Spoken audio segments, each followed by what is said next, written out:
Bonsoir YouTube, bienvenue aujourd'hui pour ce nouveau React. Alors, vous, bien sûr, les vidéos, elles se suivent, mais sachez que ça faisait 3 semaines qu'ici, nous n'avions plus fait de React sur Twitch parce que je déménageais. Voilà, si vous voulez tout savoir, regardez, nouveau décor. Incroyable. Je crois que je l'avais déjà dit lors de la dernière vidéo, mais bon, bref, fallait que je termine mon déménagement. Donc aujourd'hui, on se retrouve pour une vidéo sur l'histoire. Alors l'histoire, mais pas n'importe quelle histoire, pas l'histoire que l'on raconte dans un film ou quoi que ce soit. Non, non, non. L'histoire avec un grand H, mesdames et messieurs. Puisqu'aujourd'hui, nous allons regarder une personne que j'ai découverte d'ailleurs il y a très peu et que je trouvais assez cool comme vidéo. Je vous annonce tout de suite devant vos yeux ébahis les Revues du Monde. Voilà, alors les Revues du Monde, c'est une chaîne historique qui est très intéressante puisque effectivement ils font de la vraie histoire. Pas l'histoire comme dans Loup-garou par exemple. Je ne sais pas si vous avez vu le super film sur Netflix, hyper accurate, historiquement, le Moyen-Âge évidemment, les gens puent, c'est sale, c'est moche, le sexisme à 2000%, bref, bien sûr, on croit tout ça, mais non, ça c'est bien sûr dans... ça c'est dans les contes de fées, le Moyen-Âge n'est pas comme ça, il faut savoir donc... le Moyen-Âge s'appelle le Moyen-Âge parce que lors de la Renaissance, on a décidé qu'en fait, il s'était pas passé grand-chose durant cette époque et que donc on pouvait lui chier dessus, littéralement, et donc on l'a appelé le Moyen-Âge, vraiment. Donc Moyen-Âge, ça vient vraiment de cet âge, l'âge sombre, quoi. C'est aussi un autre nom qu'on donnait à cette époque, donc l'âge où il ne se passait rien, où les gens étaient bêtes, et puis voilà. Et cette image reste jusqu'à aujourd'hui, cette propagande, et donc c'est assez intéressant parce que je peux vous dire que moi je suis quelques historiens par-ci par-là sur les réseaux et ils ont envie de se flinguer simplement à chaque fois qu'ils entendent parler du Moyen-Âge. Donc on va voir les Revues du Monde. Sont à propos comme d'habitude. Ici, on essaye de mieux comprendre notre monde à l'aide des sciences, de l'histoire et de l'archéologie. Je suis Charlie Danger et non, Danger, c'est pas un pseudo, mais mon vrai nom de famille. Quoi ? Non, c'est une blague ça. J'aurais pas choisi un truc aussi cringe comme pseudo. Non, mais c'est pas vrai. Non, mais c'est faux. Non, mais c'est faux. On est d'accord que c'est faux. C'est pas son vrai nom. Impossible. En gros, j'avais le choix entre devenir actrice avec ce nom ou devenir archéologue ultra badass genre Lara Croft. Ça devient hyper personnel tout à coup cette description. De toute façon, personne lit les descriptions sauf toi, Julien. Appelez-moi Julien à partir d'aujourd'hui. Je sais pas si tu t'appelles Julien, mais à tout moment, il y a au moins un Julien qui va lire cette description. Et ça sera hyper paranormal pour lui ce moment, donc je tente le coup. T'en penses quoi, Sly ? Fun fact, Sly s'appelle Julien, voilà. Excellentissime. J'adore cette description, voilà. Ça vous donne déjà là. C'est pour ça que j'aime bien lire les descriptions, ça donne un petit peu la couleur de ce qu'on va voir. Et aujourd'hui, on va regarder la vidéo. Alors, j'arrive pas à croire. Pour moi, c'est une fake news. Charlie Danger, c'est pas son nom de famille. C'est pas possible. C'est pas possible. J'y crois absolument pas. Donc, voilà. Pour moi, ça restera un pseudo jusqu'à ce que les Revues du Monde commentent sous la vidéo. C'est mon nom, d'accord ? Voilà. Si elle ne commande pas ça, c'est que c'est une fake news dans ma tête jusqu'à ce qu'on me prouve le contraire. Alors, on va regarder la vidéo. Les gens du passé étaient-ils bêtes ? Voilà. Donc, oui, c'est vrai que je vous montre pas. Moi, je scrolle là. Je vous montre un truc que vous ne voyez pas. Les gens du passé étaient-ils bêtes ? Et évidemment, ça m'a interpellé parce que, voilà, sachez moi, j'ai étudié un poil l'histoire. J'ai fait un petit tour à l'université. J'ai raté tous les autres cours sauf histoire quasiment. Bref, donc voilà, j'ai des bases, vraiment juste des bases, je suis pas expert du tout, mais s'il y a bien quelque chose qu'on n'arrêtait pas de nous répéter, c'était effectivement cette remise en perspective, ce n'est des gens, de nos prédécesseurs finalement, qui ont vécu dans ces périodes, que ce soit le Moyen-Âge, les temps modernes, etc., et que parfois, avec le recul, évidemment, et les connaissances que nous avons aujourd'hui paraissent ultra bêtes, sauf que voilà, C'est facile de le dire aujourd'hui quand on a la science, quand on a les évolutions sociales et culturelles qui se sont produites, qu'on a la mondialisation et qu'on sait maintenant aller à Tokyo en 12 heures de vol. Bon, c'est facile de dire que les gens sont bêtes, mais évidemment, toutes les époques n'ont pas été comme ça. Et quand on remet un petit peu en perspective, on remarque vite qu'en réalité, on n'a pas tant évolué que ça. Surtout quand on voit ceux qui votent Trump, par exemple, si je puis me permettre. Mais, mais bon, voilà. Bref, je ne trouve pas son vrai nom, j'y crois. J'avais pas vu. Incroyable. Bon, bref, on y va. C'est parti, mesdames et messieurs. Les gens du passé étaient-ils bêtes ? Par les revues du monde. N'oubliez pas de soutenir les gens si vous les aimez. Et c'est parti. Les cheveux de cet épisode sont sponsorisés par Luxéol. Je vous en reparle en fin de vidéo. C'est pas la bonne vidéo, désolé. Quand je fais play, que j'ai pas cliqué sur la bonne fenêtre, voilà. Sponsorisé par MyHeritage, grâce à qui j'ai pu découvrir d'où venait le nom. Oui, c'est normal, c'est normal. Je vous en reparle en fin de vidéo.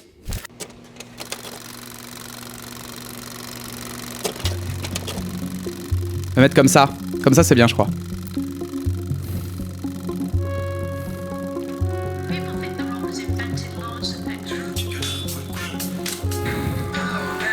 Ah, TikTok. C'est que j'ai la phobie du Moyen-Âge. Déjà, à l'histoire, quand on parlait du Moyen-Âge, je n'étais pas bien en cours. Cette époque m'angoisse au possible.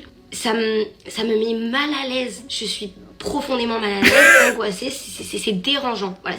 Alors, je vais probablement, comme Charlie Danger et comme plein d'autres historiens, en fait, me tenir les cheveux, me taper la tête contre les murs. Vous étonnez pas, c'est normal, d'accord ? C'est vraiment normal.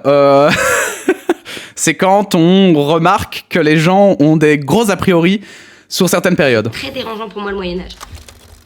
L'autre jour, en me baladant sur TikTok, je suis tombée sur cette créatrice adorable qui parlait du fait qu'elle avait peur du Moyen-Âge. Alors j'étais assez amusée parce que c'est vrai que moi aussi, sans trop savoir pourquoi, quand j'étais au collège, j'étais vraiment assez mal à l'aise avec cette période de l'histoire. On ripaille à plein ventre pour oublier cette injustice. J'ai donc été voir les commentaires et j'étais assez surprise de constater que c'était globalement un ressenti partagé par beaucoup de personnes.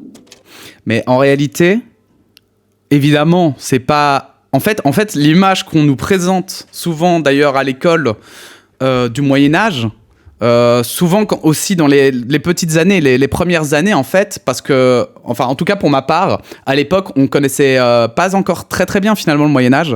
Il y avait vraiment, c'était un petit peu que les historiens qui connaissaient vraiment bien le Moyen-Âge, mais...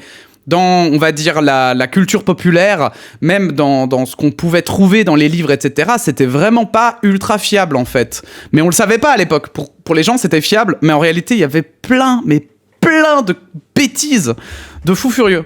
Et donc, du coup, c'est vrai que, en fait, l'image qu'on voit dans, par exemple, à tout hasard, un hasard purement fortuit, le film Loup-garou, quand on voit la gueule du Moyen-Âge, on n'a pas envie d'y être. On se dit vraiment, c'est sale, les gens sont bêtes comme leurs pieds. Non, enfin, franchement, c'est surtout la saleté, moi. C'est surtout la saleté qui me répugne. C'est ce truc de, tu sais, les seaux, soi-disant, qu'on jette par la fenêtre de merde, en fait, hein, et tout, dans la rue, enfin, machin.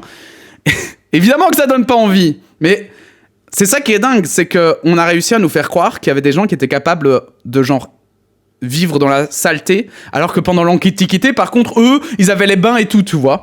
Genre, pendant l'Antiquité, ils étaient propres, les gens nettoyaient les rues et tout, mais après, ils sont arrivés au Moyen-Âge et là, bah, dégueulasse. Là, les gens, la propreté, ça n'existait plus. Enfin, en vrai, c'est très absurde. Et ça montre à quel point on est quand même manipulable. Je pense qu'on sait On peut être naïf. Pourquoi ce sentiment existe. On a des clichés en tête qui sont connotés à genre la saleté, des vêtements marrons, des bourreaux, des maladies, une époque sombre. Et c'est d'ailleurs ce qui revenait pas mal dans les commentaires. Et normalement, si vous suivez cette chaîne, c'est que a priori vous êtes assez curieux. Et je suis certaine que vous êtes déjà bien au courant que tous ces clichés sont pour la majorité complètement faux. Non, les gens au Moyen-Âge n'avaient pas peur de l'eau, ils prenaient des bains et étaient d'ailleurs peut-être même bien plus propres que certains. Qu'est-ce que tu sous-entends ? D'ailleurs, juste parce qu'elle a 1 million d'abonnés, j'aimerais bien que son million d'abonnés vraiment sache que... parce que je suis pas sûr... Enfin, sache que le Moyen-Âge n'était pas comme ça. Parce que c'est pas parce que t'as 1 million d'abonnés que forcément ils sont tous au taquet sur tes vidéos. Donc c'est pour ça, j'aimerais le penser, mais malheureusement, je pense qu'elle est un peu trop optimiste. J'ai l'impression que Ah, je monte la vidéo. c'était plus difficile et je sais que c'est faux, mais par exemple, d'être un citoyen lambda, genre un paysan. En discutant avec la créatrice au téléphone, il y a un truc sur lequel on n'arrivait pas à mettre... C'est le max, hein. Dans tous les clichés qu'on avait, en plus de ceux qui sont connus, il y avait aussi un sentiment plus diffus, une image mentale d'une époque où les gens seraient un peu limités. Genre ambiance jacouille, ambiance fou, ambiance croyant de la terre plate. Et ça mettait M, globalement, assez mal à l'aise. J'ai l'impression que c'était une souffrance, t'avais les épidémies, la famine, des dents sales, les gens comme t'as dit un peu bêtes. La médecine, quand on parle de médecine, on parle de saigner. J'ai l'impression qu'il faisait très froid, ou alors que c'était très sombre, ça c'est les représentations. Holy moly! Et assez sombre, mais je sais que c'est juste une façon de raconter l'histoire. Mais il y a une façon d'enseigner déjà à l'histoire qui est très angoissante. Et par ailleurs, c'est pas valable que pour le Moyen-Âge. Je me suis bon fait la réflexion que, à part quelques époques globalement un peu épargnées, comme, j'en sais rien moi, la Rome antique, on avait tendance à imaginer que les gens du passé étaient un petit peu plus bêtes. Pas forcément de beaucoup, hein, mais plus bêtes. Mais c'est vrai. Alors, au niveau de la bêtise, c'est vrai. Au niveau de la propreté, je suis pas sûr. C'était pour ça que je disais quoi. Mais parce qu'au niveau de la propreté, j'ai vraiment l'impression qu'on se focalise sur le Moyen-Âge et sur le fait que les gens vraiment étaient des animaux, quoi. Vraiment. On voyait les gens comme ça. Mais c'est vrai que pour la bêtise, par contre, il y a toujours un peu cette légende qui veut que les gens du passé étaient sacrément bêtes. Mais c'est vrai que malgré tout, moi, ça me frappe parce que vraiment, quand on étudie les époques et quand on en parle avec les gens, puisque du coup, étant en histoire, évidemment, les gens me demandent « Ouais, tu connais des anecdotes ?» Et oui, on connaît des anecdotes, d'accord ? Je les ai toutes oubliées, mais on les connaît, d'accord ? Vous saviez qu'un jour, il y avait à un moment donné 3 papes sur la planète ? Vous le saviez, ça ? Non. Ben voilà, anecdote historique. Chais. Qui se battait pour savoir qui était le vrai pape. Bon, bref. Mais c'est vrai qu'au niveau de... Quand on voit le Moyen-Âge, vraiment, on voit une concentration de tous les stéréotypes et qu'il n'y a pas forcément, parce que même pour la Grèce antique, on a quand même des philosophes, etc., qui sont respectés, même encore aujourd'hui. Et donc, je pense que les gens ont une autre image, quoi. Après, c'est pas complètement faux, non ? Notre QI, il a pas augmenté depuis la préhistoire ? Est-ce que... La cadreuse... En 1984, qui apprend cher. James R. Flynn, je vais l'appeler James Flynn, on s'en fout, hein, publie un article qui compare les résultats au test de QI d'un échantillon représentatif d'Américains sur une période de 46 ans. Oh. Il y démontre une augmentation du QI moyen de 13,8 points. Ah, ouais, Ces ça pue la résultats merde. ont ensuite été confirmés Ça va. par d'autres spécialistes Ah. et d'autres études qui concluent que oui, en 100 ans, on voit en effet une augmentation indéniable des scores aux tests d'intelligence. Mais est-ce que ce serait pas dû simplement à l'éducation qui augmente ? Rien à voir avec l'intelligence, mais vraiment plus la culture qui est plus propagée, etc. Avec le temps, cette observation a pris le nom de effet Flynn.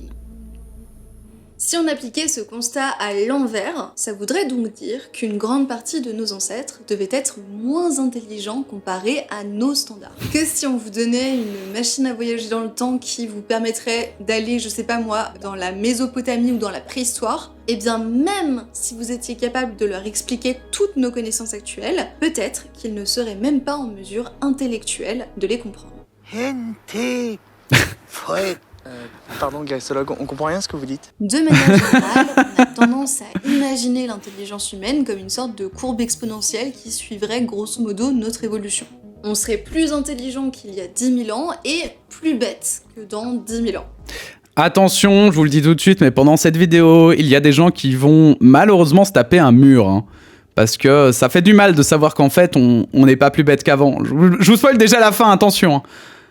Et c'est vrai qu'on acquiert au fil des générations des caractéristiques qui nous sont utiles pour survivre. L'intelligence humaine serait donc un de ces heureux hasards biologiques qui nous a donné un avantage indéniable, et cette idée semble être confirmée par l'effet Flynn.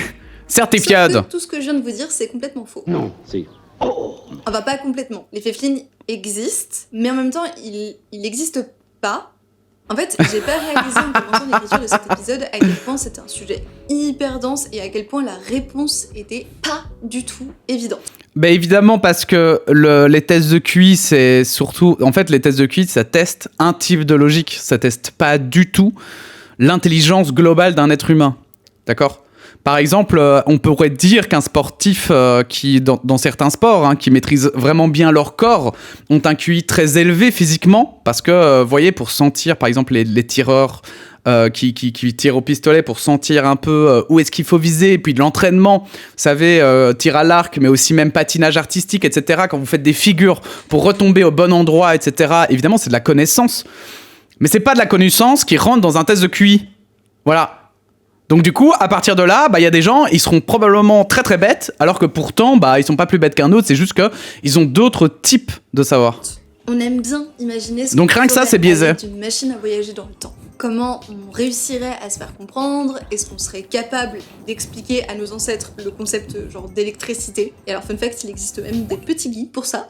Ou encore, est-ce mais non, se ferait brûler incroyable. pour ça? Mais un truc auquel on pense beaucoup moins, c'est, même avec les meilleures explications, est-ce que on pourrait apprendre à un mec, genre de la fin de la préhistoire, nos connaissances modernes? Ou à un mec du Moyen-Âge? C'est une question qui regroupe plein de disciplines, par exemple la biologie d'ailleurs. Merci aux deux biologistes qui m'ont accompagné dans cet épisode. Mais on a pris le temps de vous faire la grande explication de est-ce que les gens du passé étaient oui ou non plus bêtes ou plus intelligents que vous, que moi, que nous.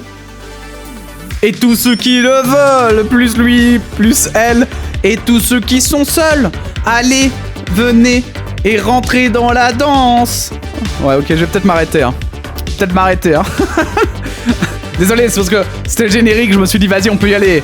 On peut se lancer, là, c'est le moment. Il y a de la musique. Il va falloir qu'on fasse un point ensemble, parce que depuis tout à l'heure, on fait que de parler de à l'époque, les gens du passé, mais on parle de qui exactement? Est-ce qu'on parle de l'Occident ou ailleurs? De quelle culture, de quelle origine, de quelle époque? Parce que la réponse à cette problématique va être différente en fonction de l'échelle qu'on se fixe. Et oui, c'est à cause de moi la tempête en France. À l'échelle individuelle, il va y avoir beaucoup de biais. Parce qu'il y a trop de différences entre chaque être humain ou frange d'une population. Origine, classe sociale, culture, richesse, terrain génétique.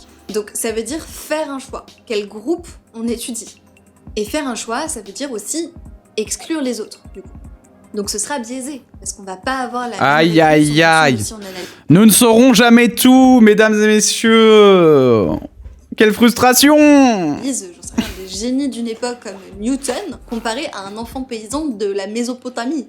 Et même au sein d'une même époque, tous les gens n'étaient pas forcément égaux en termes d'intelligence pour une raison qu'il faut absolument prendre en compte. Dans le passé, l'accès au savoir n'était pas aussi facile qu'aujourd'hui. Si on reprend l'exemple du Moyen-Âge... Internet, hein, bien sûr, on t'aime Internet. Regardez, là, on apprend déjà. L'éducation religieuse, et encore, ça c'était s'ils avaient la chance d'en avoir. Cependant, le Moyen-Âge, c'est aussi, paradoxalement, l'invention de l'université. En 1088 naît la première université en rupture avec l'école, soumise à une autorité biblique. C'est-à-dire que dans les universités, l'éducation ne tourne pas, pour la première fois, autour de la foi. Sauf que là, problème, les universités demandaient aussi beaucoup d'argent que l'humain moyen ne pouvait peut-être pas assumer. Une conclusion. Et c'est là qu'a été créé le système universitaire américain. Ils se sont dit, bah oui, ça marchait pas, donc autant le reproduire.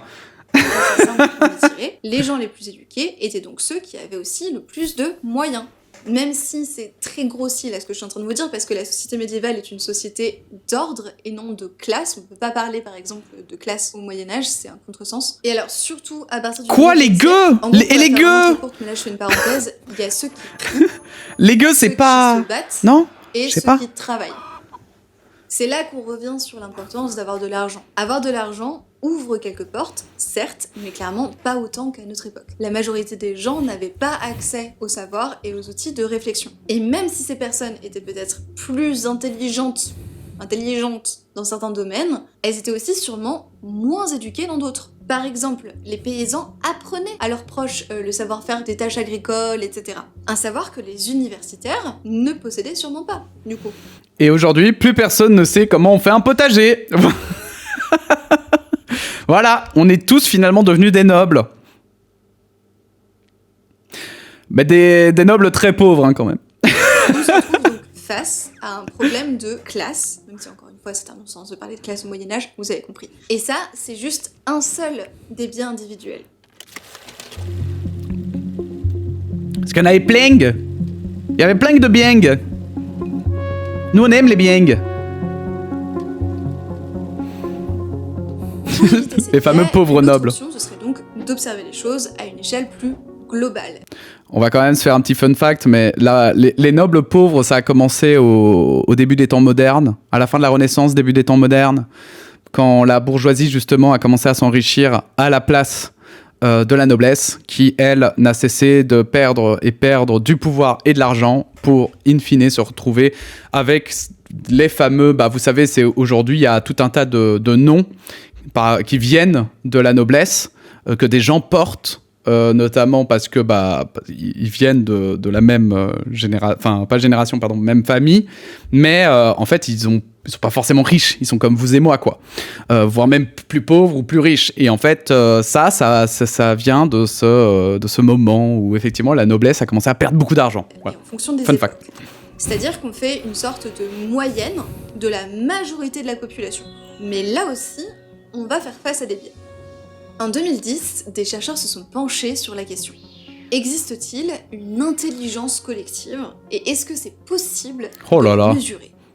En s'appuyant bon chance, sur hein. déjà connu de l'intelligence individuelle, ils ont mis au point un facteur d'intelligence collective qu'ils ont été en mesure de collecter sur plusieurs groupes. Leurs résultats sont sans appel. L'intelligence collective est plus élevée que l'intelligence de la personne la plus intelligente du groupe. Ah non, elle nous spoil Fulloscopy. Oh non, mais vas-y. Bon, mais Fulloscopy, tu peux arrêter ton taf d'ailleurs, hein, parce que t'as vu, on le sait maintenant. Fulloscopy, excellente chaîne de vulgarisation de la sociologie de groupe. Donc, n'hésitez pas à aller voir, bien sûr. C'est-à-dire que collectivement, en tant que groupe ou en tant qu'espèce, on est plus intelligent qu'individuellement, même si vous êtes le plus fort. Ça m'étonnerait. Donc en fait, peu importe l'échelle, J'aime bien ces mêmes. c'est pas facile d'avoir un point de vue objectif et sans biais pour répondre à la question. Il y a un autre problème auquel on va être confronté, que je vais appeler l'effet d'accumulation. Plus le temps avance, plus on avance dans le temps, plus on accumule les connaissances. Et purée, j'avais même pas pensé à ça. Si on reprend la discussion de départ, on a plein d'arguments qui nous viennent pour prouver que les gens du Moyen-Âge étaient plus bêtes que nous. Prenons ce cliché par exemple. Les gens se soignaient en faisant des saignées, ce qui est complètement con. Un sacré cliché. Sauf qu'en fait, c'est vrai. Bon, ils faisaient pas que des saignées. Et voilà. Les moines faisaient faire des saignées de prévention, comme nous on prendrait des vitamines. Aujourd'hui, on sait que ça marche pas. Mais au Moyen-Âge, on pense vraiment que le corps humain est une combinaison de 4 humeurs qui doivent coexister en équilibre. Oh là. Et c'est pour ça qu'on pratiquait la saignée, pour évacuer les mauvaises humeurs lors d'un déséquilibre. C'est tout à fait logique pour eux de pratiquer. Ouais, moi j'étais vraiment de mauvaise humeur ces derniers temps, je vais me faire une petite saignée. Hein. Une saignée quand le patient est malade. Donc d'un côté, oui, on peut dire quelque part qu'ils étaient plus bêtes que nous, mais en vérité, ce qu'on veut dire par là, c'est surtout qu'ils n'avaient pas la connaissance de la médecine actuelle. Et ça, c'est un biais. Parce qu'il faut pas confondre l'érudition, c'est-à-dire l'accumulation de connaissances, et l'intelligence. C'est deux choses différentes. Si notre seul facteur de comparaison est la notion d'intelligence par savoir, alors là oui, on va l'avoir, notre magnifique courbe exponentielle. Oui, mais évidemment, c'est pas juste. Parce que quand on parle d'intelligence, on parle de capacité de compréhension et évidemment de stockage d'informations. On parle pas... Et évidemment, enfin j'espère qu'on est tous au moins d'accord là-dessus, on ne parle pas des connaissances qu'ils avaient à l'époque par rapport à celles qu'on a aujourd'hui. Je veux dire, le bon mirobolant qu'on a fait, bon voilà quoi. Sauf que évidemment, l'intelligence rien qu'Internet ne se définit pas que par la notion de savoir.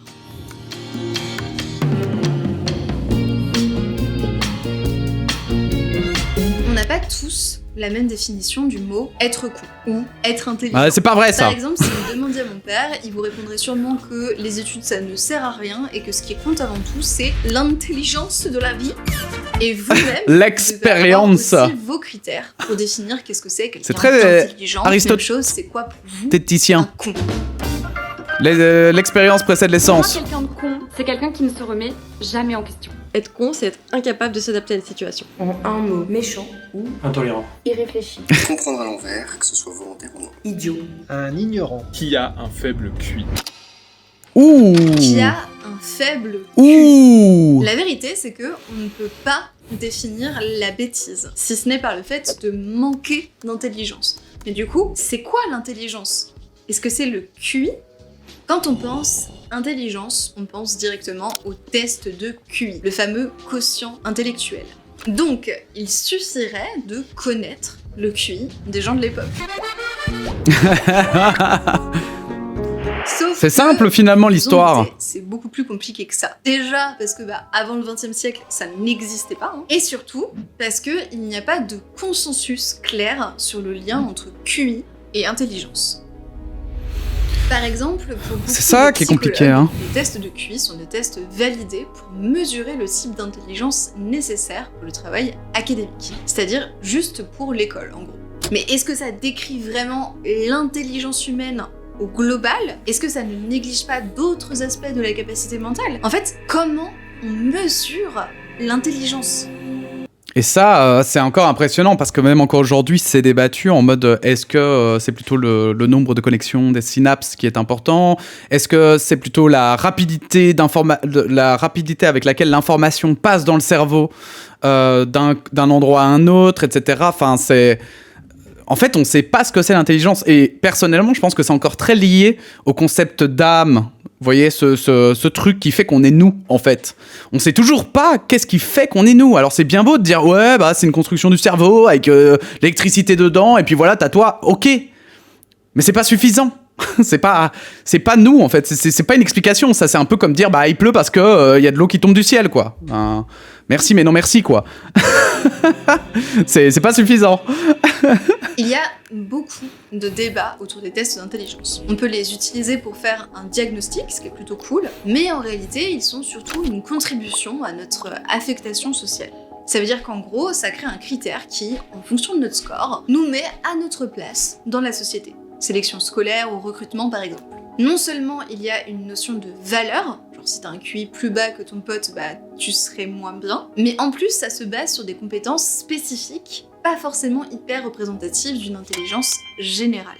Plusieurs études ont ainsi montré que sur certains tests d'intelligence, l'humain se faisait défoncer par les chimpanzés. Par exemple, on peut parler de ce test chargé d'évaluer la mémoire à court terme, qui consistait à afficher une série de 5 déjà vu ça. Et les chimpanzés arrivent à les retenir et à les redire dans l'ordre plus rapidement et plus efficacement que tous les humains testés. Ouais, mais est-ce qu'il y avait une somme de 1 million d'euros à gagner? Non, parce que les singes, ils avaient droit à une banane, et ça les motive, mais nous, est-ce qu'on était assez motivés pour l'expérience? Est-ce que pour autant, à partir de maintenant, vous allez considérer que les chimpanzés sont plus intelligents que les humains? Eh ben non, parce que c'est qu'un aspect de l'intelligence. Ça soulève donc un point important. Il existe plein de formes d'intelligence. Sociale, émotionnelle, une bonne mémoire, une bonne logique, un bon raisonnement, la créativité, être cultivé. Si je vous demande de me définir une table, vous allez globalement tous me dire plus ou moins la même chose. Mais le concept d'intelligence est difficile à palper parce qu'il regroupe tout un tas de capacités. En psychologie, on n'aime d'ailleurs pas le terme intelligence, parce qu'il est connoté et porterait un jugement de valeur. Mais on parle de si capacité cognitive. On va répondre à notre question de départ, on va quand même regarder s'il n'existerait pas un début de consensus scientifique sur le sujet. Et le plus proche d'un consensus que j'ai trouvé, c'est ce qu'on appelle l'intelligence générale. Je pense à un truc, mais imaginez que la personne, on va dire, la plus bête du monde au niveau du QI, est en réalité capable de lire dans les pensées. Vous imaginez la dinguerie que ce serait? Ou alors, genre, si tu sais lire dans les pensées, en fait, tu sais pas parler. Coup dur, j'ai envie de dire. Coup dur. Ou facteur G.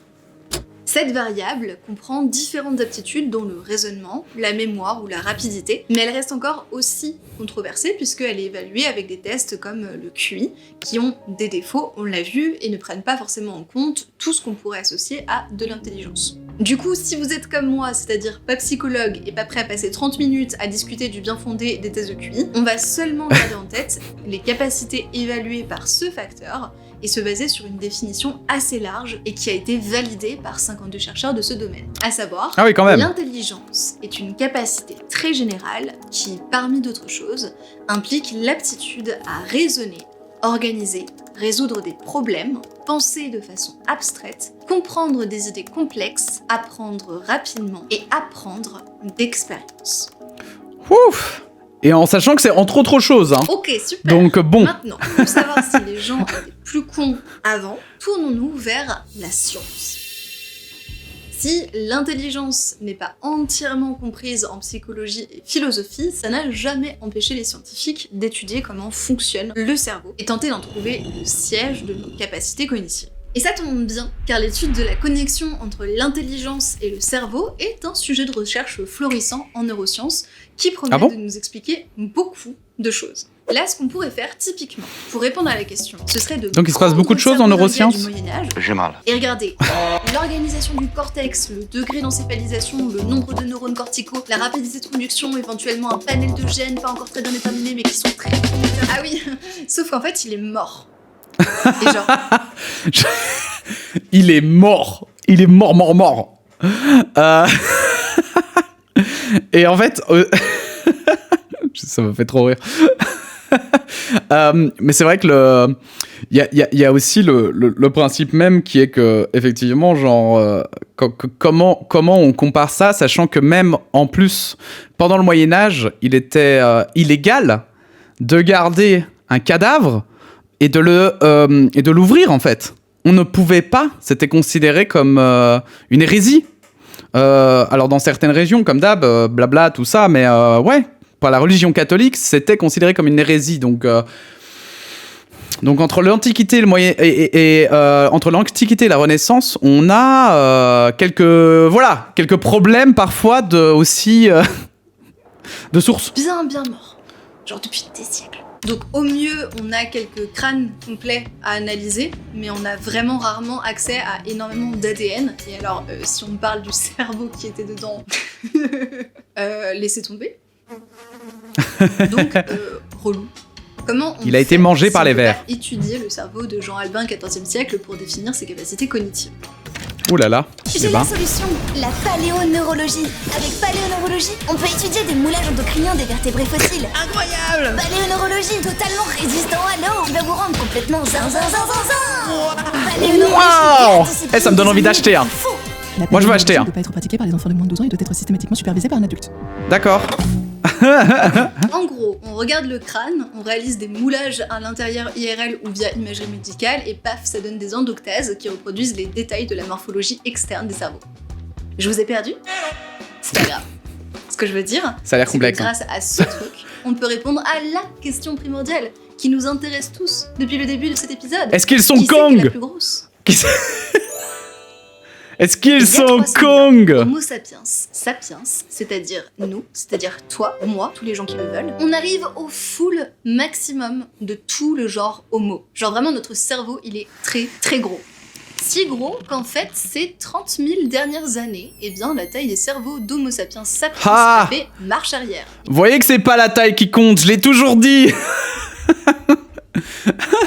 C'est la même chose pour le sexe, demandez à des femmes, elles vous diront, les plus petites c'est les meilleures. Et a diminué de 10%. Donc oui, vous et moi, on a en moyenne un cerveau plus petit que l'homme de Cro-Magnon qui a vécu il y a 30 000 ans, et aussi plus petit que celui de l'homme de Néandertal. C'est quand même dingue, parce que si on prend l'évolution humaine dans sa globalité et pas juste Homo sapiens, l'augmentation de volume cérébral est une constante assez importante pour la compréhension de l'évolution humaine. Du coup, est-ce qu'on est plus bête ces 30 000 dernières années, en même temps que la taille moyenne de notre cerveau a diminué? Ça me paraît évident. D'un point de vue historique, c'est difficile On à est très défendre. bête. J'ai eu le temps de Jamy dans C'est pas sorcier, j'ai fait le même... D'un point de vue historique, c'est difficile à défendre. Vu que cette Charlie Danger, Jamy féminin. Les civilisations humaines vont émerger et atteindre leur plus grande prouesse artistique, scientifique et culturelle. Genre, révolutionner le monde avec l'agriculture. Construire des pyramides, aller sur la Lune, et bien sûr Bill, du Big Deal. La réponse est donc assez simple. Bien sûr, Bill, finalement. bien sûr. Pour On le l'avait sexe oublié, celui-là. comme pour l'intelligence, Ça faisait longtemps. ce n'est pas la taille qui compte. Mais en fait, si ça se trouve, il y en a plein parmi vous qui ne connaissaient pas Bill de Big Deal. Et ça, c'est terrible. Parce que ça, c'est finalement début d'année 2000. Oh là là. Voilà. Mais non, c'est vrai, il revient. Mais non. Du coup, qu'est-ce qui Fake compte news, si ça. On peut même plus se référer à la taille. Eh bien, vous l'aurez deviné, c'est comment on s'en sert. Bah oui, parce qu'aujourd'hui, au-delà du fait que dans nos sociétés occidentales, on a bien plus facilement accès à l'éducation, à une meilleure nourriture et à un meilleur système de santé, il y a aussi un autre truc qui a changé. On aura appris autre chose ce soir. Comme quoi. À Internet, le réseau mondial d'information. Qui aurait pu imaginer le World Wide Web. Développement d'Internet. De fou, mais de fou. En 1969, l'Internet s'ouvre au grand public. Aujourd'hui, la France compte plus de 23 millions d'internautes. Les mais particuliers non. s'emparent du réseau. Première page personnelle, premiers emails. La machine est lancée et ne va plus s'arrêter. Ce monde virtuel, ce sera un monde qui sera à côté du monde réel, mais qui sera aussi riche à la limite que le monde réel, et dans lequel on sera amené à vivre, à travailler, à rechercher de l'information, à se faire des amis. On ne va pas cesser de travailler dans le virtuel. On se fait des amis. Ça, c'est vrai. Moi, je me suis fait plein d'amis grâce au World Wide Web. Ces technologies vont se développer. Discord. Cela va vous Incroyable. permettre un accès très simple, très convivial à Internet. Oh, et grâce à mon écran 4K ici présent. Ah, c'est fou, hein. Puis vous pouvez me voir en train d'apprendre avec vous. Se comptent par dizaines C'est fou. sur l'internet. On leur indique un thème et ils cherchent pour vous sur tout le réseau tous les sites qui s'y rapportent. Des recherches par dizaines. Des dizaines, il dit le gars. Des dizaines.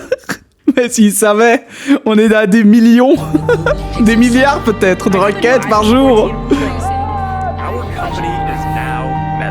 Because the human race has become more connected than ever before, and we have become smarter than ever before because we can access that. Mais ça c'est vrai, ça je suis sûr qu'Internet nous a rendus plus intelligents, ça c'est sûr. Même s'il y a une face sombre, mais c'est comme tous les outils que l'homme crée, c'est toujours en fait. Et j'ai même l'impression que c'est le monde en fait, c'est l'univers qui est créé comme ça. Il y a toujours une face sombre aux bonnes nouvelles, mais c'est la vie, aux bonnes choses, je vais plutôt dire. Internet. Cette source de connaissances inépuisables, toute la technologie dans notre quotidien qui agit pour nous comme un second cerveau. Si on se rappelle pas d'un truc, c'est pas grave, on n'a qu'à vérifier sur Google. Or, les paysans du Moyen-Âge n'avaient rien de tout ça. Quoi ? Mais non, ils avaient pas Google ? Ils avaient pas un gars qui s'appelait Google et qui avait toutes les infos ? Mais what the fuck ? Ah mais si, je sais, c'est parce qu'en fait ils avaient un gars qui s'appelait Google, mais ce gars, en fait il devait courir jusqu'à un autre village pour transmettre à un autre Google qu'il voulait savoir quelque chose, et cet autre gars retournait lui aussi dans un autre village, et petit à petit comme ça ils avaient l'info, genre en 10 jours seulement. Et c'est impressionnant. Hein. Se débrouiller sans. Dans notre c'est société, avant Internet, ça. On a tendance à penser que l'imagination et la créativité est l'accomplissement intellectuel ultime. Au Moyen-Âge, c'est pas du tout le cas. On considère que ce qui est important, c'est la mémoire, signe de supériorité morale et intellectuelle. Ce n'est pas qu'une simple question d'éducation et de besoin, mais aussi de vertu. Et alors, je vous le dis dans le mille, au jeu de qui a la meilleure mémoire, je pense très clairement qu'on peut décréter que c'est le paysan du Moyen-Âge, hein, qui gagne haut la main, mais vraiment. Par contre, imaginez qu'on demande à un enfant ce qu'est un lapin. Aujourd'hui, très simple, il nous dirait c'est un petit animal avec des grandes oreilles. Éventuellement, s'il a bien écouté à l'école, il pourra vous dire que c'est un mammifère. L'enfant au Moyen-Âge, J'avais même oublié que c'était un mammifère. Fils de paysan, et il y a grave moyen qu'il te sorte un tuto sur comment l'attraper efficacement et comment cuisiner, nanana, etc. Alors tu vois, tu le chopes, et puis ensuite, paf, crac, crac, ça coup là, il te le tue. C'est un peu le coup dur. Hein. Et j'ai appris aussi grâce à un neurobiologue qui est passé à la radio l'autre jour que Socrate alors ça c'est dingue, parce qu'on lui posait la question, est-ce que vous pensez que l'IA, donc l'intelligence artificielle, qui on le rappelle n'est pas une intelligence artificielle, mais plutôt, bon bref, on s'en fout, est-ce que l'intelligence artificielle va rendre les gens plus bêtes qu'avant en fait? On lui posait cette question. Et ce neurobiologue disait, écoutez, saviez-vous que Socrate en son temps estimait que les livres, quand on a inventé les livres et qu'on a commencé à mettre à écrire en fait le savoir sur papier, il estimait que l'être humain allait devenir plus bête parce que il n'allait plus devoir utiliser sa mémoire. Et du coup, voilà quoi, la mémoire c'est hyper important, c'est signe d'intelligence et tout. Et si tu n'y arrives pas, voilà, t'es teubé quoi. Et en vrai, quand tu sais ça, tu te dis purée, mais c'était il y a 3000 ans, le gars croyait que les livres allaient nous rendre débiles, alors qu'au contraire, ça nous a permis de garder des informations sur papier qui ne bougeaient plus et dont on savait du coup que c'était l'interprétation à l'instant T, c'était quelque chose que disait quelqu'un à l'instant T, et il n'y avait pas de déformation, et il n'y avait pas de tchic ou de tchac. Non, le mec l'a écrit. C'est bon, ça ne bouge plus. Et c'est fou en vrai. Et ça se tient du coup à fond avec ce qu'elle dit aussi. Hein. Attendez, non, ça marche pas non plus ça, ce que je suis en train de vous raconter, parce que là je suis en train de retomber dans le travers de penser que les hommes du Moyen-Âge, leur principale qualité c'était de savoir survivre, alors qu'évidemment c'est plus complexe que ça. En fait, ce qui compte, c'est la valeur qu'on accorde inconsciemment et culturellement aux différents types de connaissances qui existent. Nous vivons aujourd'hui dans une époque aujourd'hui, on s'en bat les steaks. L'important, on s'en bat les steaks de savoir chasser un lapin. C'est un mammifère. En soi, est-ce que c'est utile ? C'est une manière abstraite de voir les choses qui est en phase avec notre société. Alors qu'au Moyen-Âge, c'était hyper important de savoir comment tu allais cuire ton lapin. Parce que si tu sais pas chasser et cuire ton lapin, tu meurs en fait. Enfin, encore une fois, du coup, je suis son biais. Mais parlons par exemple de se laver. Alors je sais pas si elle va en parler, mais se laver, il y avait à l'époque les termes romains qui existaient toujours en fait. Hein. Ils sont pas disparus. C'est pas genre en 476, boum, on passe au Moyen-Âge et bim, bim, on détruit tout. Les termes romains, c'est fini. Allez, on construit des maisons toutes sales et c'est bon. Non. En fait, les termes étaient encore très utilisés par les gens vivant au Moyen-Âge. Hein. Et en fait, ils se lavaient fréquemment. Ça, il faut le savoir. Donc, c'était des gens tout à fait propres. Mais du coup, au lieu de savoir, par exemple, comment prendre une douche et comment se nettoyer dans une douche, ils savaient en fait comment aller aux thermes, comment ça se passait dans les thermes et comment se laver dans les thermes. Donc, c'est totalement différent. Ils savaient aussi, justement, je crois qu'ils étaient mixtes encore à l'époque, mais là je dis peut-être une bêtise. L'implantation massive de la science et de la retenez pas ça. dans notre quotidien nous a en quelque sorte je me trompe peut-être. libéré des situations concrètes.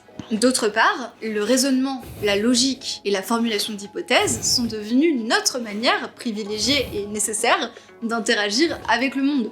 En sachant ça, si on revient sur l'effet Flynn du début de l'épisode, son explication devient assez intéressante. Les tests d'intelligence sur lesquels cet effet se base considèrent que ce qui est pertinent, c'est une manière de penser abstraite. La manière dont les tests d'intelligence même sont créés est basée sur une conception de l'intelligence moderne. Ces tests, en eux-mêmes, sont culturels. Mais imaginez le paysan de la Mésopotamie qui se dit « Non mais en vrai, moi ce qui m'importe, c'est pas à quoi sert le lapin. » Le fait d'utiliser la logique et l'hypothétique librement au quotidien n'engendre cependant pas automatiquement une sagesse ou un sens critique plus aigu. Le fait qu'on utilise notre intelligence d'une manière nouvelle ne veut pas dire qu'on l'utilise mieux. Et en vrai, par exemple, un des trucs au Moyen-Âge qui est primordial et qu'on oublie énormément aujourd'hui, c'est que, en fait, il y avait beaucoup de choses qui n'avaient pas d'explication et dont ils n'avaient pas les moyens de connaître. Je parle par exemple des atomes. Voilà, ils en avaient jamais observé, ni même prouvé l'existence. Il y avait des théories sur l'atome et on pensait effectivement qu'il y avait que c'était totalement possible, mais bon, vas-y pour l'expliquer. Et en fait, comme c'était un monde rempli de religions, où la religion catholique avait une présence écrasante, eh bien, au lieu de chercher comme nous aujourd'hui, comme elle le dit, aujourd'hui on est formé à la science en partie, certains plus que d'autres malheureusement, et on a une manière de penser très scientifique finalement. Alors qu'à l'époque, c'était pas du tout la moyenne, c'était pas du tout développé encore, la recherche scientifique, etc. Donc, on cherchait des explications par la logique pure et dure, la logique simple. Finalement, comme font tous ceux qui essayent de manipuler les gens, n'est-ce pas, l'extrême droite, par exemple, c'est vraiment là-dessus qu'elle joue. C'est, comme vous méconnaissez le sujet, moi, je vais vous expliquer quelque chose qui est logique, et vous allez trouver ça logique, et vous allez vous dire que du coup, ça doit être vrai. Mais c'est pas parce que c'est logique que c'est vrai. D'accord ? Voilà. Il suffit de regarder, par exemple, l'apesanteur. L'apesanteur, ce n'est absolument pas logique. D'accord ? Mais pourtant, c'est vrai. Voilà. C'est comme ça. Et on cherche la logique derrière, mais c'est pas pour autant que... Et ça, voilà. c'est un autre problème. On a tendance à visualiser le temps comme une sorte de ligne qui avance. Et on l'a déjà vu dans l'épisode précédent, c'est pas forcément aussi simple que ça et c'est pas forcément vrai. C'est pas forcément une bonne vision du temps. Peut-être que je la regarderai un jour, cette vidéo-là. Comme si c'était une sorte de courbe montante sur cette ligne. D'un côté, c'est pas faux. Plus on avance dans le temps, plus on accumule les connaissances et les technologies, et en retour, les technologies nous permettent d'accumuler encore plus de connaissances, etc., etc. Et là, on se dit, donc, on doit être plus intelligent que jamais. Mais en réalité, on se trompe, parce qu'on en a déjà parlé un tout petit peu, mais on est en train de confondre le concept d'intelligence avec le concept de progrès. Aïe, aïe, aïe. Et regardez, aujourd'hui, on a progressé, mais il y a toujours des gens qui votent extrême droite. Ça permet de démonter la preuve que l'intelligence serait exponentielle. En théorie, ça semble logique, mais en pratique, l'intelligence, c'est même pas représentable par une courbe. On a vu qu'il y avait plein de façons d'évaluer et de concevoir l'intelligence. Et une des raisons pour laquelle on interprète mal l'intelligence de nos ancêtres, c'est parce que, on est con. Complètement con. C'est le thème de l'épisode. Et en fait, en plus, c'est vrai ce qu'elle dit, parce que quand tu penses qu'à l'époque, tu t'arrives, en fait, même chez un paysan ou quoi que ce soit, lui, il sait faire en fait tout le minimum pour savoir s'occuper d'une maison qui est faite en plus dans des matériaux très enfin, pas du tout les mêmes que ceux qu'on a aujourd'hui. Il sait chasser, il sait cueillir, il connaît en partie les plantes, en fait, celles qui sont comestibles, celles qui ne le sont pas, etc. Nous, on connaît plus tout ça. Mais par contre, voilà, nous, on sait faire une intégrale. Enfin, pour ceux qui s'en souviennent. Et voilà, et ça a d'autres utilités, bien sûr, mais... Ou alors, plutôt, c'est pour ça que c'est très difficile. Comme on a accès à énormément de connaissances tout le temps, on surévalue un poilounet nos connaissances individuelles. Et par contre, on a une vision c'est tout. Totalement fausse de notre histoire. Non, Charlie, c'est faux. Ça peut arriver qu'on interprète mal ce que pensaient ou comment vivaient nos ancêtres. C'est parce qu'on a une vision erronée de l'histoire. On l'a mal apprise. Le simple fait que M, la tiktokeuse, ait une peur phobique et incompréhensible du Moyen-Âge prouve qu'on a des idées préconçues sur le passé. Les historiens savent bien que l'hygiène du Moyen-Âge était hyper importante. Les riches ont leur propre bain à la maison, les villes ont des thermes ou des bains publics, et pour les plus pauvres, on a une rivière propre qui faisait l'affaire. Mais dans ce cas, pourquoi pense-t-on que le Moyen-Âge est une période sombre où les gens étaient des bouseux sales et merde, je vous ai spoilé, je suis désolé. Ça vient des périodes qui ont suivi, et plus particulièrement la Renaissance. Entre le XIVe et le XVIe siècle. J'aime pas la Renaissance. On redécouvre l'Antiquité gréco-romaine et la société cherche à se... Démission la Renaissance, démission de cet héritage. En plus, les historiens et les philosophes de l'époque trouvent que la société dans laquelle ils vivent est corrompue et troublée. Bonsoir le roi aveugle. Qu'il faut revenir à la grandeur de l'Empire romain d'Occident, ce passé lointain et donc évidemment fantasmé, un peu comme vos crushs en début de relation. Non, démission le noble Tibule. Ouais, non, mais j'avoue, en plus, moi j'ai une baignoire, hein. Attention. Hein. J'ai mon propre bain. Hein. Attention. Hein.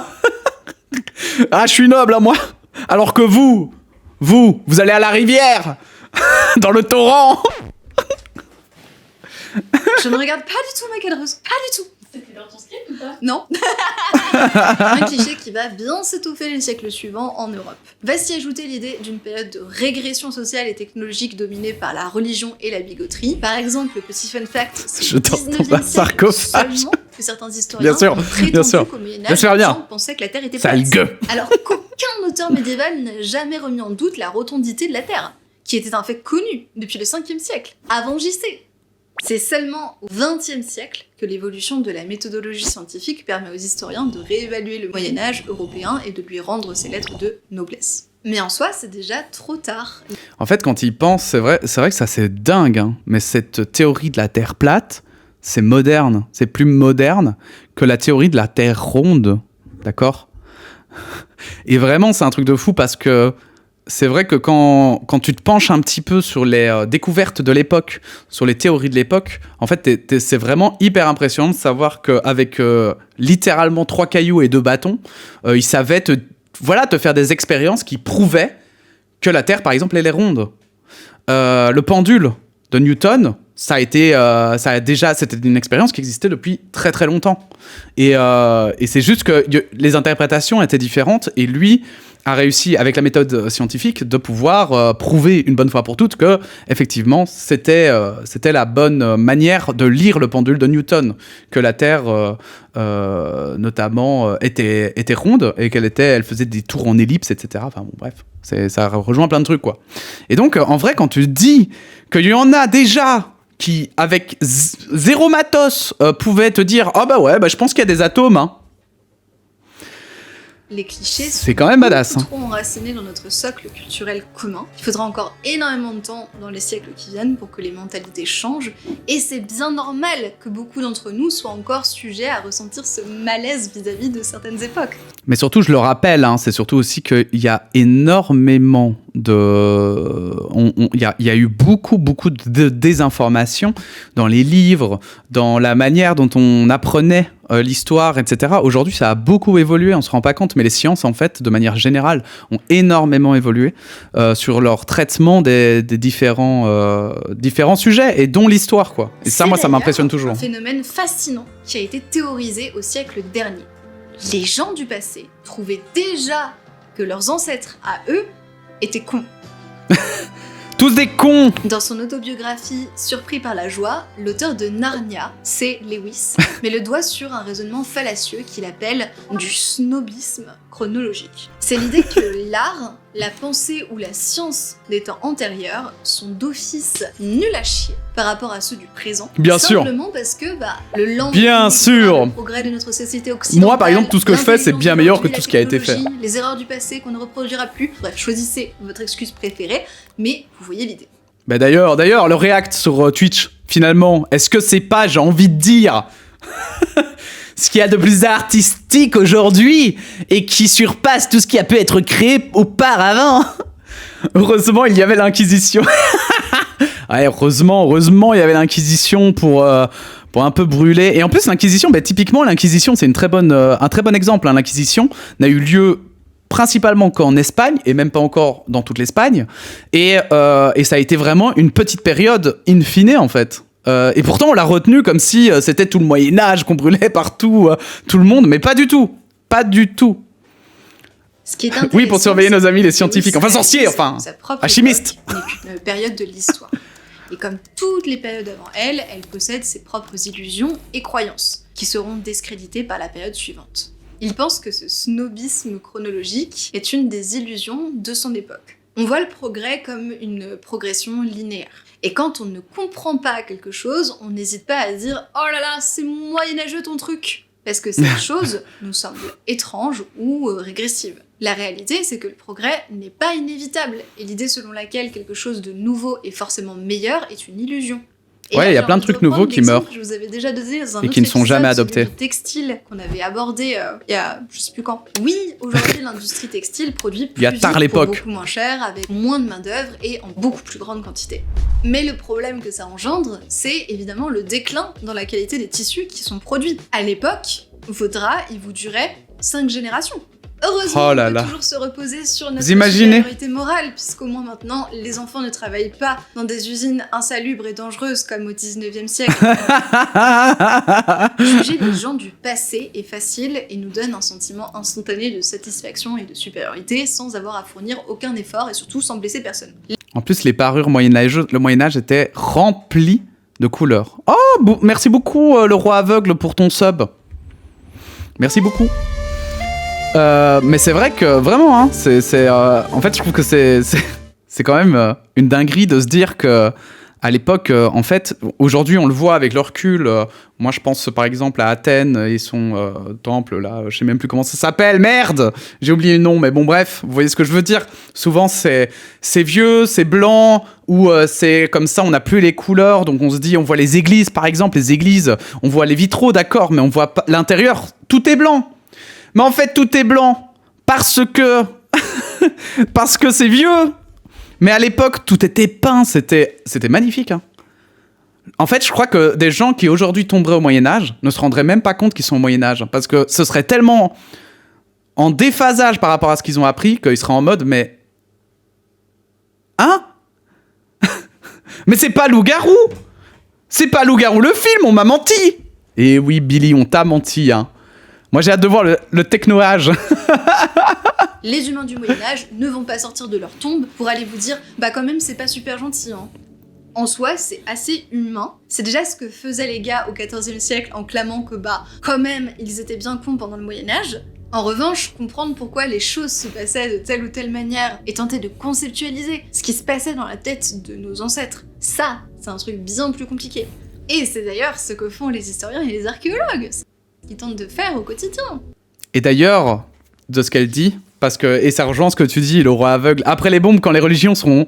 Autrefois, le grand Google nous offrait la connaissance du monde, et le grand Carrefour, le nourrisseur. Non mais c'est vrai ce que tu dis. Et moi, c'est quelque chose, j'essaie d'interpeller un petit peu les gens sur les réseaux, bon, à mon humble échelle, hein, mais j'essaie d'interpeller un petit peu les gens sur la vision qu'auront les gens du futur sur nous. Parce qu'il y a des gens, par exemple, qui aujourd'hui votent extrême droite. Voilà, je n'ai pas à vous cacher mon combat contre l'extrême droite. Il y a des gens qui votent extrême droite. Et moi, j'essaie de leur conscientiser à ça que, en fait, puisque moi, en plus, je l'ai un peu étudié, mais vraiment, en plus, je veux dire, je l'ai étudié qu'en surface, in fine. Et quand tu vois un petit peu comment pensaient les gens à l'époque, avant la Deuxième Guerre mondiale, mais vraiment, c'est terrifiant en fait de voir à quel point on se ressemble. À quel point il y a des gens qui disent bah, c'est juste pour faire bouger les lignes. Bah, c'est pour justement que les gens que les politiciens bougent. Ah, c'est parce que c'est nouveau. Ah, mais non, ils seront pas violents. Ce qu'ils disent, c'est des mensonges, etc. Et in fine, on continue et on recommence. Et c'est à chaque fois ce que je dis, c'est mais en fait, avant de voter extrême droite, soyez sûr au moins, soyez sûr par rapport à vous-même que vous n'êtes pas devenu un monstre en fait. Que en fait, vous n'êtes pas en train de voter pour des gens qui sont horribles ou de soutenir, hein, voilà, c'est large. Et qu'en fait, dans le futur, vos enfants ne vous verront pas comme moi je vois mon arrière-grand-père gros bolos qui a rejoint le parti nazi à l'époque parce qu'il était sûr que c'était le futur, quoi. Et juste parce qu'il était opportuniste, il s'est fait fusiller. Voilà. Et franchement, c'est un gros con et j'espère qu'il restera dans les tréfonds de la mer de l'histoire, quoi. Vous voyez ce que je veux dire ?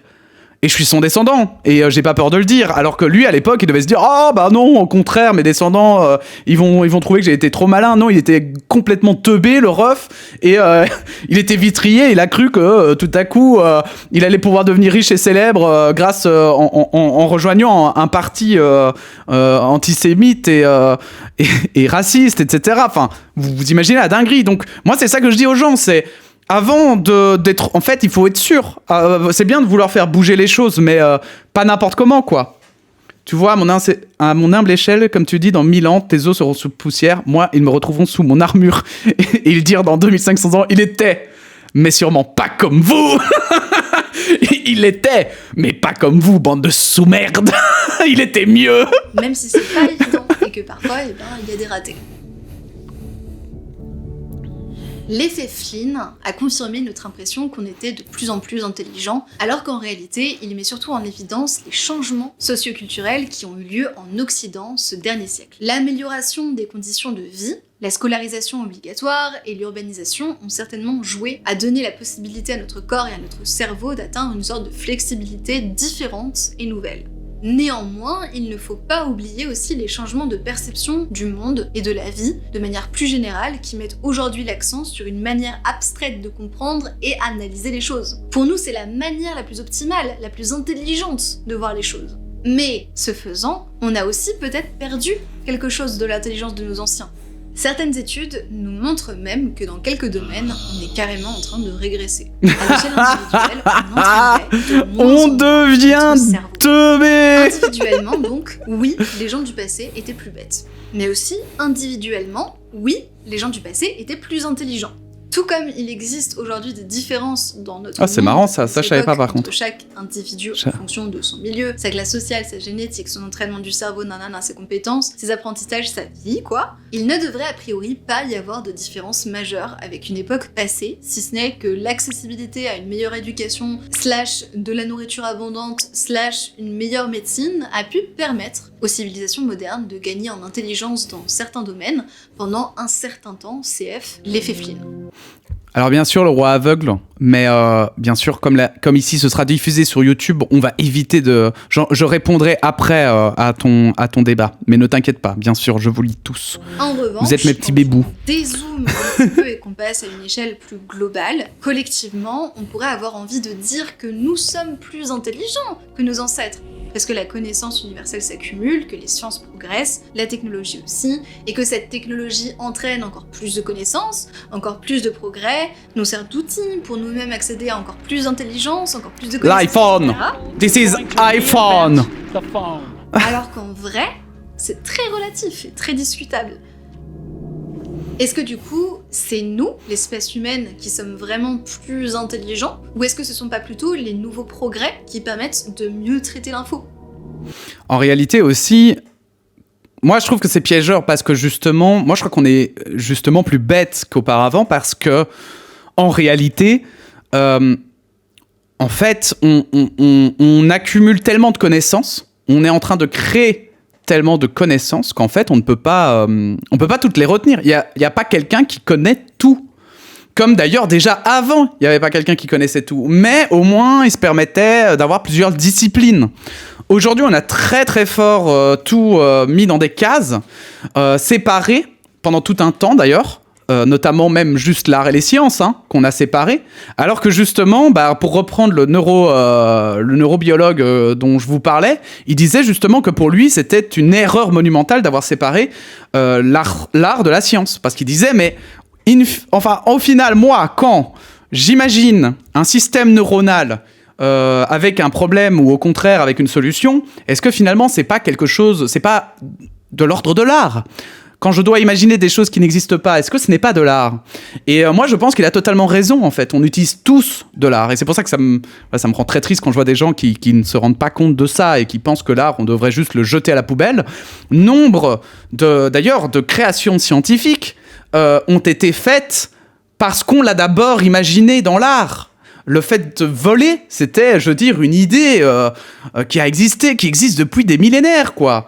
Et inversement aussi, parfois il y a des découvertes scientifiques qui ont inspiré l'art. Et en fait, l'un et l'autre se nourrissent. Et c'est ça qui est beau. Et moi, je crois que c'est ça avec toutes les matières. Et c'est pour ça que j'ai beaucoup de mal à dire que quelqu'un est vraiment bête ou con. Parce qu'en fait, je trouve que c'est tellement compliqué parce que même parfois, ça dépend du vécu. Il y a des gens, ils sont traumatisés. Et donc, par exemple, ils vont devenir, pour prendre l'exemple de l'extrême droite, vont devenir racistes. Parce qu'en fait, ils ont vécu des expériences où ils ont grandi dans un environnement qui fait qu'on leur a toujours dit que c'était la réalité.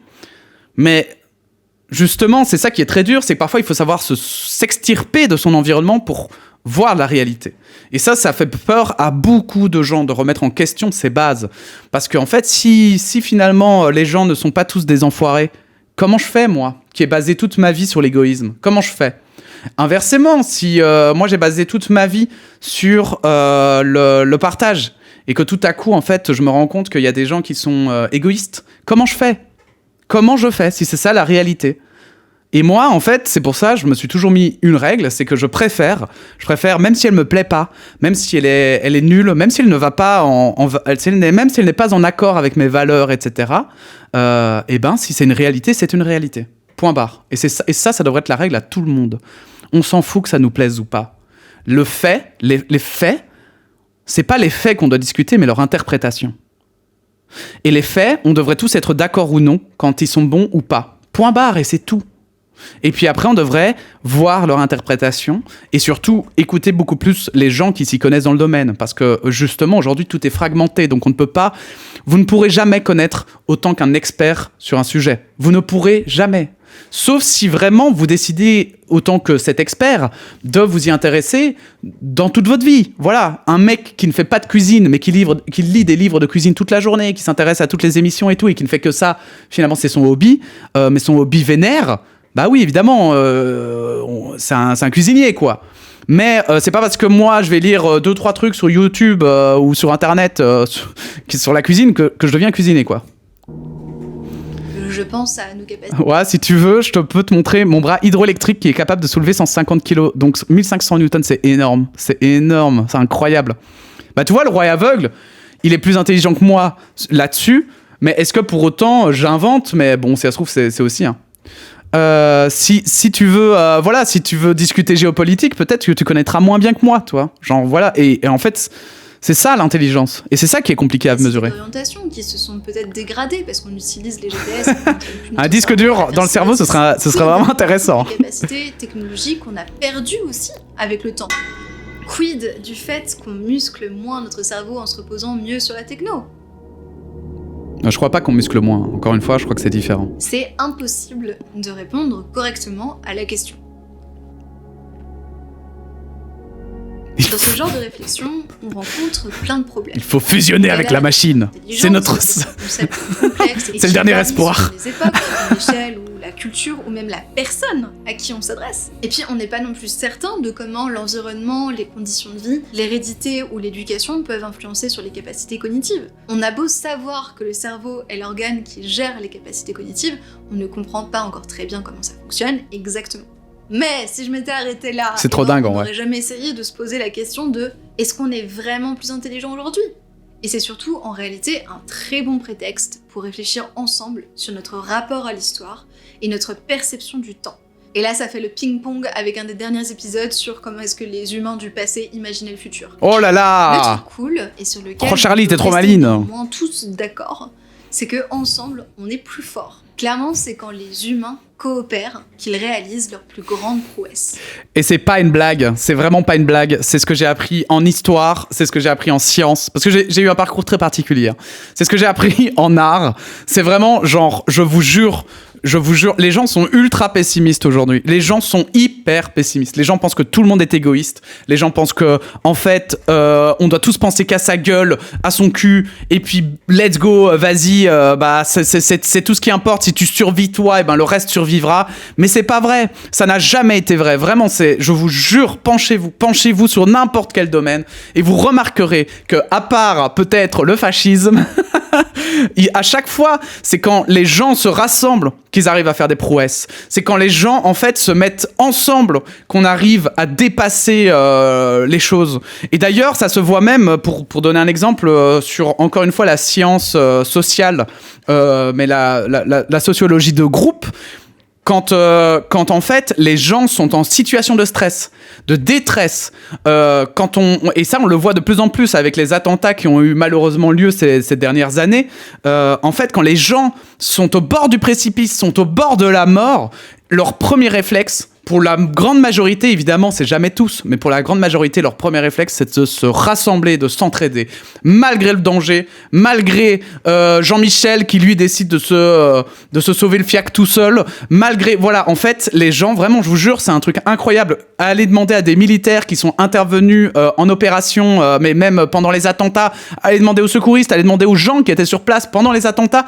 La grande majorité, et vraiment, hein, quand je vous dis que c'est une grande majorité, je vous dis pas 99% non plus, mais c'est vraiment 80% des gens font ça, et vont aider les autres. Et s'ils font ça, c'est pas pour rien. Et moi, je reste persuadé de ça. Si on en est là aujourd'hui, si on en est avec des ordinateurs, si on en est encore en vie d'ailleurs, après des catastrophes naturelles immenses, après des aires glaciaires qui ont failli tous nous buter, c'est parce que justement, contrairement à plein d'autres animaux, contrairement aux dinosaures, qui étaient beaucoup plus... déjà, en plus, pourtant, il y en avait des groupes, hein, mais qui étaient des groupes, finalement, qui étaient assez, je vais dire, précaires, qui étaient des groupes qu'on peut retrouver aujourd'hui chez les animaux. Et ben, en fait, aujourd'hui, Si nous, l'être humain, on en est ici, c'est parce qu'on était ensemble. Et il faut arrêter, vraiment, je jure, il faut arrêter avec cette légende de l'homme est un loup pour l'homme. Alors oui, bien sûr, philosophiquement, c'est intéressant. Oui, bien sûr, il y a beaucoup à en dire. Et oui, bien sûr, tout le monde n'est pas gentil. Tout le monde ne veut pas juste le bien de l'humanité. Et il y en a qui naissent effectivement égoïstes. Voilà, c'est comme ça. Ça, on ne changera pas. Mais c'est pas parce que se baser sur les 10%, les 20%, même les 30% qui naissent, on va dire, déformés, mal formés, avec une envie peut-être un peu plus grande que les autres de vivre tout seul, qu'il faut se baser dessus pour construire une société. Parce que ça, c'est juste impossible. Vous ne ferez jamais de société parfaite. Et ça, c'est l'art qui le montre avec les utopies. Parce qu'individuellement, on n'est peut-être pas si ouf que ça. Mais à la fin, c'est vrai, t'as raison. C'est l'intelligence des foules qui prime. Ah purée, Charlie Comme je disais, je tiens à remercier une nouvelle fois MyHeritage. T'es une queen, Charlie Danger, hein, vraiment. Donc, pour rappel, c'était bien Charlie Danger, c'était Les gens du passé étaient-ils bêtes, les revues du monde, hein. Voilà, c'est le nom de sa chaîne. C'est vrai que je l'appelle Charlie Danger à chaque fois parce que c'est son nom, mais c'est les revues du monde. Je vous le conseille très fortement. Magnifique vidéo, hein, évidemment. Je trouve vraiment ces vidéos de plus en plus qualitatives, je le dis. Et pourtant, j'en ai regardé celle-ci, elle est vieille, hein. Elle a 1 an, hein. Vous voyez ? Et c'est ça que je veux dire par plus en plus qualitative, c'est que moi, la première fois où j'ai regardé Charlie Danger, c'était il y a vraiment... je sais pas, il y a 5 ans ou 10 ans, j'avais regardé une vidéo comme ça, j'étais là, ouais, c'est sympa, mais je sais pas, il manquait d'un truc. Là, encore une fois, je trouve qu'elle a trouvé son rythme, j'aime beaucoup, enfin, j'ai toujours aimé la manière dont elle traitait l'histoire, mais je sais pas, dans la forme, j'étais pas fan, tu vois, c'était vraiment pas dans le fond, du coup, dans le fond, ça a toujours été pertinent, mais dans la forme, il y avait des trucs, parfois, j'étais en mode, ouais. Et là, non, vraiment, je trouve que c'est incroyable, elle écrit super bien ses textes, les plans et tout sont toujours beaux, et vous le savez que moi, je travaille dans le ciné, donc du coup, forcément... voilà, voilà, ça compte pour moi. Mais non, et vraiment, c'est ça qui est important, et c'est pour ça qu'on devrait tous beaucoup mieux étudier l'histoire et s'intéresser à l'histoire, parce qu'en fait, l'histoire, c'est une leçon, c'est une vraie leçon de vie. L'histoire, ça nous raconte les échecs, ce qu'on a essayé, qui a raté, ce qu'on a essayé, qui a marché. On peut aussi, même quand ça a raté, ça veut pas dire, c'est pas négatif. Raté, c'est parfois aussi pourquoi ça a raté, qu'est-ce qui a raté. C'est ça l'histoire en fait, et c'est ça qui est passionnant. Et on voit aussi à quel point en fait les choses se répètent. Alors moi, j'aime pas trop dire que les choses se répètent parce que pour moi, elles se répètent jamais exactement pareillement. Tu vois, genre aujourd'hui, l'extrême droite est en train de monter. Comme dans les années 20, comme dans les années 30. Ok, très bien. Mais c'est quand même pas la même chose. Et c'est ça qui fait que les experts, d'ailleurs, sont toujours hyper nuancés, que les experts ont toujours du mal à dire « Ah, là, c'est un génocide, là, c'est une dictature, là, c'est un réchauffement climatique, etc. » C'est parce qu'en fait, c'est hyper dur de dire « Ah oui, ben maintenant, ça oui, effectivement, c'est une répétition de ce qu'on a déjà vu. » Parce que ce n'est jamais pareil. On est dans un monde de fous furieux, d'accord ? Le monde est fou. C'est pour ça qu'il y a des gens qui croient en Dieu, d'accord ? Les gens croient en Dieu parce qu'on vit dans un monde de tarés. Pas juste les êtres humains, mais parce que le monde, la logique du monde est une logique de fous furieux, d'accord ? Et c'est pour ça que Dieu existe, ok ? Enfin... C'est mon interprétation. Bien sûr, je respecte vos croyances. Mais voilà, derrière tout ça, en fait, moi je trouve que vraiment l'histoire, c'est vraiment quelque chose qui devrait être beaucoup mieux enseigné. On a beaucoup de choses à apprendre de l'histoire. Et heureusement qu'il y a du coup des chaînes comme les Revues du Monde qui font un travail extrêmement admiratif, vraiment incroyable. Voilà, je le dis. Donc n'hésitez pas à aller la suivre, à vous abonner. Moi, je viens de m'abonner d'ailleurs, parce que j'avais oublié de le faire. D'habitude, on le fait à chaque fois. Donc je viens de m'abonner. Et donc voilà, faites-le, soutenez ces gens-là. Et surtout, vous verrez, ça va vous remettre en perspective tout un tas de sujets, même d'actualité. Parce que parfois vous ferez mais tiens, ça me fait penser à ça qu'on avait vu dans cette vidéo. Tiens, c'est pas tout à fait la même chose. C'est marrant parce que ça foire pour d'autres raisons. Et voilà, et vous verrez, c'est incroyable.